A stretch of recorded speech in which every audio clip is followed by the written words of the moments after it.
మేనిఫెస్టోలో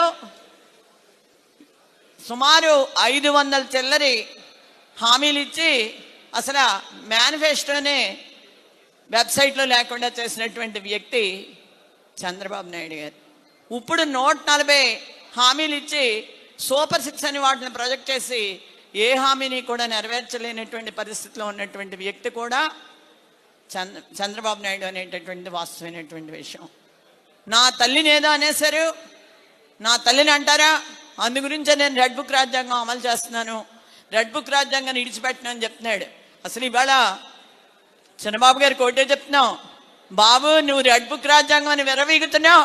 మా వైఎస్ఆర్ కాంగ్రెస్ పార్టీ కార్యకర్తలు కానీ నాయకులు కానీ ఒక రాజ్యాంగం రాస్తే నువ్వు కానీ నీ నాయకులు కానీ నీ కార్యకర్తలు కానీ నడి రోడ్డు మీద నడవగలరా అని చెప్పేసి ప్రశ్నిస్తున్నావు. దమ్ము లేనటువంటి నాయకులు ఎవరు వైఎస్ఆర్ కాంగ్రెస్ పార్టీలో లేరు. దమ్ము ఉన్నటువంటి నాయకులే వైఎస్ఆర్ కాంగ్రెస్ పార్టీలో ఉన్నటువంటి కార్యకర్తలు కానీ నాయకులు కానీ అని చెప్పేసి గుర్తు పెట్టుకోవాల్సినటువంటి అవసరం నీకు కానీ నీ తండ్రికి కానీ నీ కూటమి నాయకులకు కానీ ఉన్నదనేటటువంటి వాస్తవాన్ని మర్చిపోవద్దని చెప్పేసి హెచ్చరిస్తున్నాం.